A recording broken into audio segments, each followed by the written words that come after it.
السلام علیکم ورحمۃ اللہ وبرکاتہ۔ اعوذ باللہ من الشیطان الرجیم، بسم اللہ الرحمن الرحیم۔ کل ہم نے پڑھا تھا الحمد للہ رب العالمین، تمام تعریفیں اللہ کے لیے جو تمام جہانوں کا رب ہے، الرحمن الرحیم، اور وہ رب بڑا مہربان ہے اور بڑا رحم کرنے والا ہے۔ اگلی آیت میں ہم جاننے کی کوشش کرتے ہیں کہ ہمارا رب کیسا ہے۔ وہ رحمان اور رحیم تو ہے، اس کے علاوہ اس میں ایسی کیا خاص بات ہے کہ اسے رب مانا جائے اور اس کی عبادت کی جائے۔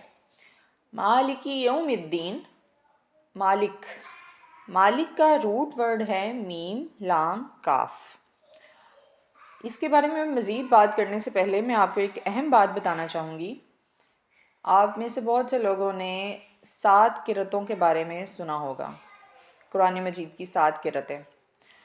ایک قرت جو کہ ہمارے پاکستان میں پائی جاتی ہے، اس میں تو ہم مالک یوم الدین ہی پڑھتے ہیں، لیکن کچھ ممالک میں اس کو ملک یوم الدین پڑھا جاتا ہے۔ مالک بھی ٹھیک ہے اور ملک بھی۔ مالک اور ملک میں ڈفرنس کیا ہے؟ مالک کہتے ہیں جو مالک ہوتا ہے، جو چیز کو اون کرتا ہے، لیکن ملک کہتے ہیں بادشاہ کو۔ مالک اپنی چیز کو اون بھی کرتا ہے اور اس کے پاس اپنی چیز کو استعمال کرنے کی اتھارٹی بھی ہوتی ہے، اس کے پاس اپنی چیز پر مکمل اختیار ہوتا ہے۔ لیکن بادشاہ اون تو کرتا ہے اور اس کے پاس اتھارٹی بھی ہو سکتی ہے، لیکن ایسا بھی ہو سکتا ہے کہ بادشاہ کی اتھارٹی کو کوئی نہ مانے۔ جیسے مثال کے طور پر کسی ملک میں کوئی بغاوت اٹھ جائے تو اس کا مطلب یہ ہے کہ اس کی عوام اس کی اتھارٹی کو نہیں مانتی، لیکن بادشاہ تو وہ پھر بھی ہے، اس کی بادشاہت کا انکار تو نہیں کیا جا سکتا نا۔ اور اللہ مالک بھی ہے اور بادشاہ بھی ہے۔ اللہ مالک کیسا ہے؟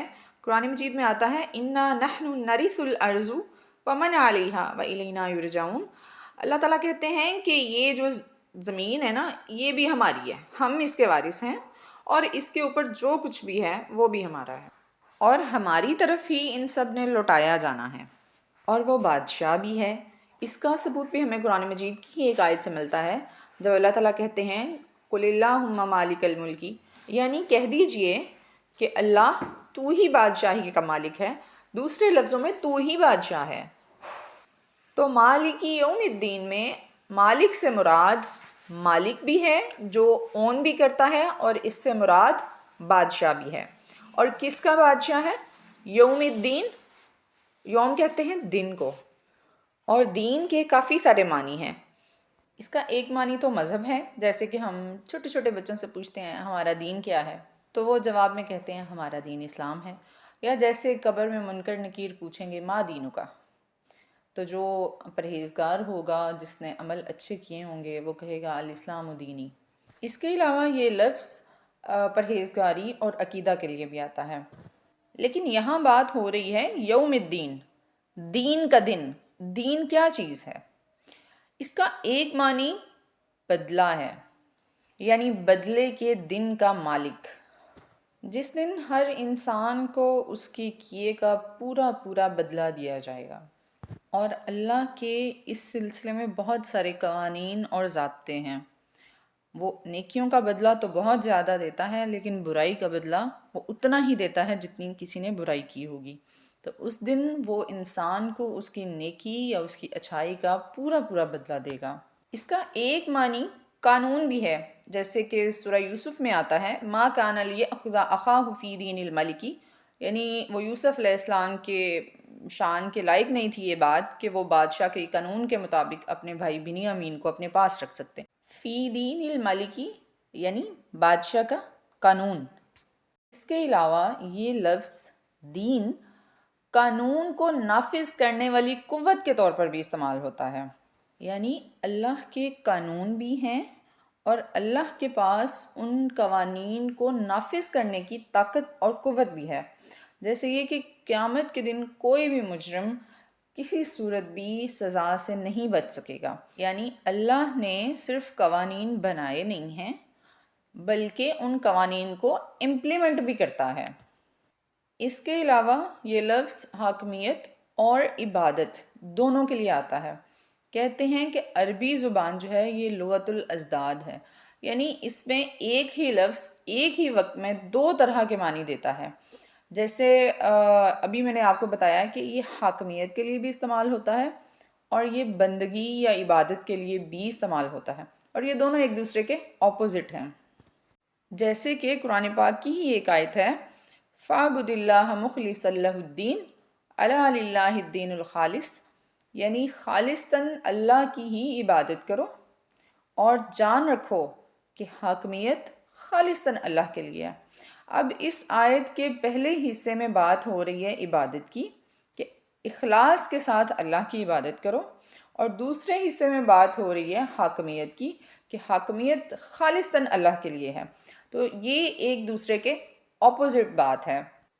اس آیت میں یعنی مالک یوم الدین میں یہ لفظ دین یہ 3-4 معنی دے رہا ہے۔ سب سے پہلی بات کہ حاکمیت مکمل اللہ تعالیٰ کی ہے۔ دوسری بات کہ اس دن قانون صرف اور صرف اللہ کا چلے گا۔ تیسری بات، اللہ کے پاس اپنے قوانین کو نافذ کرنے کی پوری قوت ہے اور وہ ان کو نافذ کرے گا۔ چوتھی بات، وہ ہر شخص کو اس کے اعمال کے مطابق بدلہ دے گا۔ یہاں ایک اور نقطہ قابل غور ہے کہ اللہ تو اس دنیا کا بھی مالک ہے، اللہ تو سارے جہانوں کا مالک ہے، جتنی کائنات اس نے بنائی ہے ہر چیز کا مالک ہے۔ پھر اللہ نے اسپیشلی یہ کیوں کہا کہ وہ بدلے کے دن کا مالک ہے؟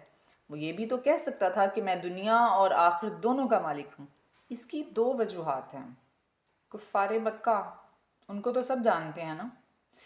ویسے تو کفار مکہ سے جب بھی سوال کیا جاتا کہ یہ کائنات کس نے بنائی، اس کا خالق کون ہے، یہ پہاڑ کس نے بنائے، یہ سمندر دریا کس نے بنائے، تو وہ ہر چیز کے جواب میں کہتے تھے یہ اللہ نے بنائے ہیں۔ لیکن اس کے باوجود وہ بتوں کو بھی پوچھتے۔ ایک ان میں بڑی خرابی یہ تھی کہ وہ آخرت کے دن کا انکار کرتے تھے۔ ان کا ماننا تھا، وہ جسے پنجابی میں کہتے ہیں نا، اے جگ مٹھا تے اگلا کس ڈٹھا۔ کچھ یہی حال ہمارا بھی ہے۔ ہم یہ تو جانتے ہیں کہ یہ دنیا ختم ہو جانی ہے اور اس کے بعد ایک دن آئے گا جب ہمیں ہمارے کیے کا بدلہ ملے گا، لیکن ہم یہ چیز صرف جانتے ہیں، اس کو مانتے نہیں ہیں۔ یہ چیز ہمارے حلق سے نیچے نہیں اترتی ہے۔ ہم بھی یہی کہتے ہیں کہ اے جگ مٹھا اگلا کس ڈٹھا۔ ہم اس دنیا کی رنگینیوں میں پڑھ کر آخرت کو اگنور کر دیتے ہیں۔ اس آیت میں اللہ نے ہمیں یہ یاد دہانی کروائی ہے کہ میں یوم الدین کا مالک ہوں، میں یوم الدین کا بادشاہ ہوں، مجھ سے ڈر جاؤ، اپنے اعمال کو درست کر لو۔ دوسری وجہ کہ اللہ نے خود کو بدلے کے دن کا مالک کیوں کہا؟ دنیا میں بہت سے بادشاہ ہوتے ہیں، کوئی تھوڑی ٹیریٹری کا بادشاہ ہوتا ہے، کسی کی ٹیریٹری زیادہ ہوتی ہے، لیکن وہاں پر وہ اکیلا مالک ہوگا، وہاں وہ اکیلا بادشاہ ہوگا۔ آخرت کے دن جب وہ بادشاہ ہوگا تو وہاں کسی اور کی بادشاہت نہیں چلے گی، وہ اکیلا فیصلہ کرے گا، اور اس کے فیصلے دنیا کے سارے بادشاہوں نے بھی ماننے ہیں اور عام انسانوں نے بھی ماننے ہیں۔ اتنی بات کلیئر کہ اللہ تعالیٰ اس دن کا بھی مالک ہے جس دن ہر انسان کو اس کے اعمال کے مطابق جزا یا سزا دی جائے گی، اور اللہ اس دن تمام فیصلے کرے گا اور اس دن کسی اور کی بادشاہت یا کسی اور کی حاکمیت نہیں چلے گی۔ آگے چلتے ہیں۔ ایاک نعبد و ایاک نستعین، ایاک خاص تیری ہی، کا تیرے، یورز، ٹھیک ہے، یعنی یور کے لیے عربی میں کا استعمال ہوتا ہے۔ ایاک خاص تیری ہی، نعبد ہم عبادت کرتے ہیں۔ نعبد جمع متکلم کا صیغہ ہے، یعنی وی، یہ جو نون کے اوپر زبر ہے نا لفظ کے شروع میں، یہ وی کو شو کرتی ہے، وی، ہم۔ نعبد آبدا یعبدو، اس کا روٹ ورڈ جو ہے وہ عین با دال ہے۔ اس کا ڈکشنری میننگ کسی کے سامنے بہت زیادہ عاجزی کا اظہار کرنا، کسی کی بہت زیادہ فرمانبرداری کرنا، کسی کی ہر وقت کی غلامی یا بندگی ظاہر کرنا، کسی کی پوجا کرنا، یہ سب عبد یا عبادت کے معنی ہیں۔ عبادت کی 3 قسمیں ہیں۔ نمبر 1 قلبی عبادت، نمبر 2 بدنی عبادت، نمبر 3 مالی عبادت۔ ہم تشہد پڑھتے ہیں، اس میں ہم کہتے ہیں التحیات للہ والصلوات والطیبات، یعنی ہماری تمام ایسی عبادتیں جن کا تعلق ہمارے دل سے ہے، جن کا تعلق ہمارے جسم سے ہے اور جن کا تعلق ہمارے مال سے ہے، یہ ساری کی ساری عبادتیں صرف اور صرف اللہ کے لیے ہیں۔ اب قلبی عبادتیں کون سی ہوتی ہیں؟ جیسے کہ دل میں محبت ہونا، دل میں خوف ہونا یا اللہ تعالیٰ پر توکل کرنا، دل میں عاجزی ہونا اور اللہ پر بھروسہ کرنا اور اللہ سے ڈرنا، اللہ سے امیدیں وابستہ کرنا، یہ ہیں قلبی عبادتیں۔ اگر ہم بدنی عبادت کی بات کریں تو ہمارا نماز پڑھنا، روزہ رکھنا، حج کرنا وغیرہ، یہ بدنی عبادتیں ہیں جن کا تعلق ہمارے بدن، ہمارے جسم سے ہے۔ نمبر 3 مالی عبادتیں، جن میں صدقہ و خیرات کرنا، زکوٰۃ دینا وغیرہ۔ جب ہم کہتے ہیں ایاک نعبد، تو اس کا مطلب یہ ہے کہ ہماری یہ تینوں قسم کی عبادتیں، یعنی عبادت کی جتنی بھی قسمیں ہیں وہ ساری کی ساری اللہ کے لیے ہیں، یعنی ہم صرف اور صرف اللہ ہی کی عبادت کرتے ہیں۔ وَإِيَّاكَ نَسْتَعِينُ، وا کا مطلب اور، ایاک خاص تیری ہی، خاص تجھ سے ہی، نستعین ہم مدد چاہتے ہیں۔ نون کے اوپر جو زبر ہے نون، نا، یہ وہی ہے جو نعبدو میں تھا، یعنی ہم، یہ بھی جمع متکلم کا صیغہ ہے۔ نستعین اس کا روٹ ورڈ ہے عین واو نون، اور اس کا مطلب ہوتا ہے مدد چاہنا، یعنی اے اللہ ہم صرف اور صرف تیری ہی عبادت کرتے ہیں، یعنی صرف اور صرف تو ہی ایسا ہے جو عبادت کے لائق ہے، تیرے سوا ایسا کوئی بھی نہیں ہے اس دنیا میں۔ وَإِيَّاكَ نَسْتَعِينُ، اور صرف تجھ سے ہی مدد مانگتے ہیں۔ کیا مطلب؟ کیا اور کوئی ہماری مدد نہیں کر سکتا؟ کر سکتا ہے۔ ہم انسان ایک دوسرے کی مدد کرتے ہیں، ہمارے روزمرہ کے کاموں میں ہمیں ایک دوسرے کی مدد کی ضرورت پڑتی ہے۔ تو پھر اس آیت کا کیا مطلب ہوا کہ اے اللہ ہم صرف اور صرف تجھ سے ہی مدد مانگتے ہیں۔ کام بھی نا 2 طرح کے ہیں، ایک وہ جو انسانوں کے اختیار میں ہیں اور دوسرے وہ جن پر صرف اور صرف اللہ کا اختیار ہے۔ مثلا میں بیمار ہوں اور مجھے شفا چاہیے، اور میں کیا کرتی ہوں؟ ڈاکٹر کے پاس جاتی ہوں، ڈاکٹر مجھے دوائی لکھ کے دیتا ہے، میں اسے میڈیکل سٹور سے خریدتی ہوں اور پھر میں اس کو کھاتی ہوں۔ ڈاکٹر نے میری مدد کی کہ اس نے مجھے دوائی لکھ کر دی، لیکن کیا ڈاکٹر مجھے شفا دے سکتا ہے؟ نہیں، کیونکہ شفا ڈاکٹر کے اختیار میں نہیں ہے، شفا صرف اور صرف اللہ کے اختیار میں ہے۔ تو جو چیز کسی انسان کے اختیار میں نہیں، مثلا کسی کو اولاد دینا، کسی کو مارنا، کسی کو بخش دینا، کسی کو عذاب دے دینا، کسی کو زیادہ سارا رزق عطا کرنا، کسی کو تھوڑا عطا کرنا، کسی کو امتحان میں پاس کر دینا وغیرہ، یہ ساری چیزیں وہ ہیں جن کا اختیار صرف اور صرف اللہ کے پاس ہے۔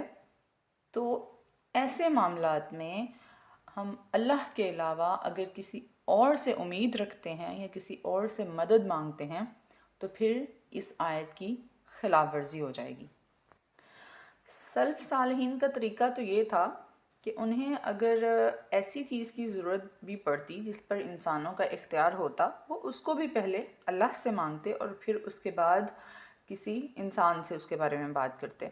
جیسے کہ رسول پاک صلی اللہ علیہ وسلم کا ارشاد ہے کہ جوتے کا تسمہ بھی ٹوٹ جائے تو وہ بھی اللہ سے مانگو، یعنی پہلے اللہ سے مانگو اور پھر اس کے بعد کوشش کرو اس کو کس طرح سے ریپیئر کروانا ہے۔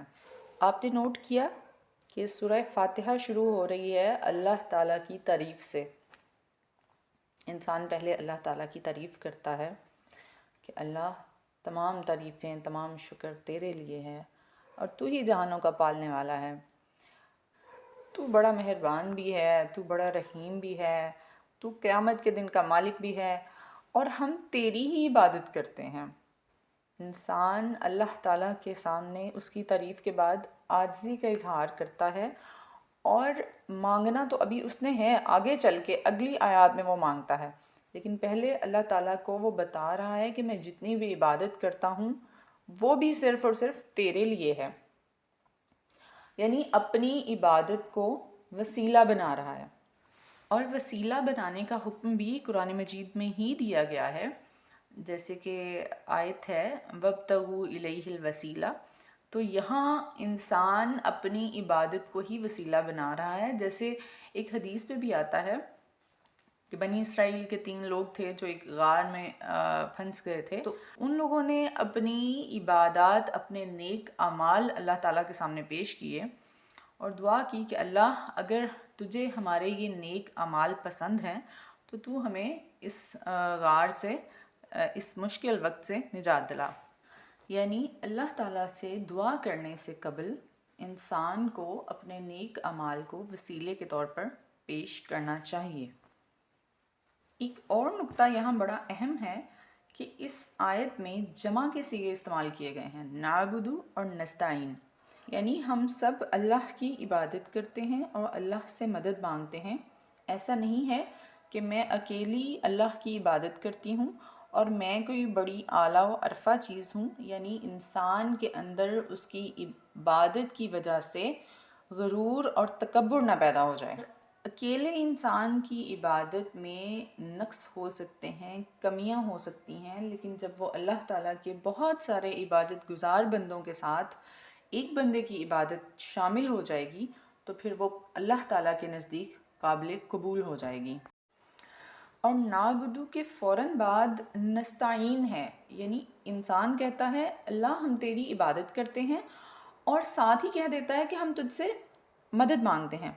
کہیں ایسا نہ ہو کہ ہم اتنا بڑا فیصلہ تو کر بیٹھیں کہ اللہ ہم تیری عبادت کرتے ہیں، ہم تیری عبادت کریں گے، اور اس کے بعد ہماری نیت بدل جائے، ہمیں سردی لگنے لگ جائے یا ہمیں کوئی اور مسئلہ ہو جائے، ہم اپنے کاموں میں مشغول ہوں، ہمیں فرصت نہیں ملی، یعنی اپنے عبادت کے وعدے پر ہم پورا نہ اتر سکیں، تو ہم اس وعدے پر پورا اترنے کے لیے بھی اللہ سے ہی مدد چاہتے ہیں کہ اللہ ہمیں ہمارے اس کام میں مدد فرما۔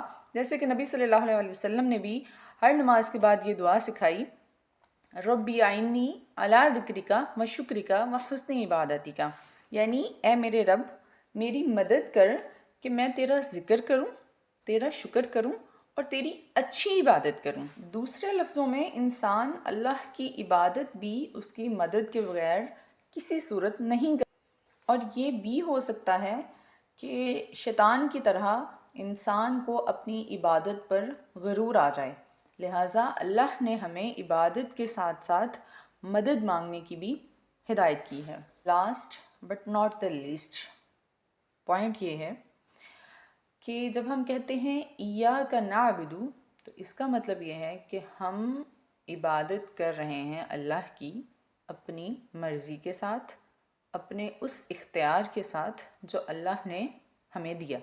اللہ نے انسان کو اختیار، ارادہ دے کر اس دنیا میں بھیجا ہے، اور یہاں ہم اپنے اس اختیار کا استعمال کر رہے ہیں۔ لیکن جب ہم کہتے ہیں وَإِيَّاكَ نَسْتَعِينُ، تو اس کا مطلب یہ ہے کہ ہم اللہ کے محتاج ہیں، ہم مختار مطلق نہیں ہیں، بلکہ ہم کسی حد تک مختار ہیں، لیکن پورے کا پورا اختیار صرف اور صرف اللہ کی ذات ہے۔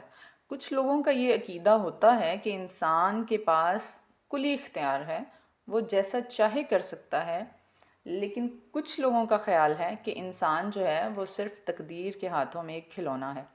اس آیت میں آپ دیکھیں کہ دونوں کا رد ہے۔ جب ہم نعبدو کہتے ہیں تو انسان کا اختیار ظاہر ہوتا ہے، اور جب ہم نستعین کہتے ہیں تو اس کا مطلب یہ ہے کہ انسان کا اختیار کلی نہیں ہے، بلکہ انسان اللہ کا محتاج ہے۔ آج کے لیے اتنا ہی۔ سبحانک اللہم و بحمدک اشہد ان لا الہ الا انت استغفرک و اتوب الیک۔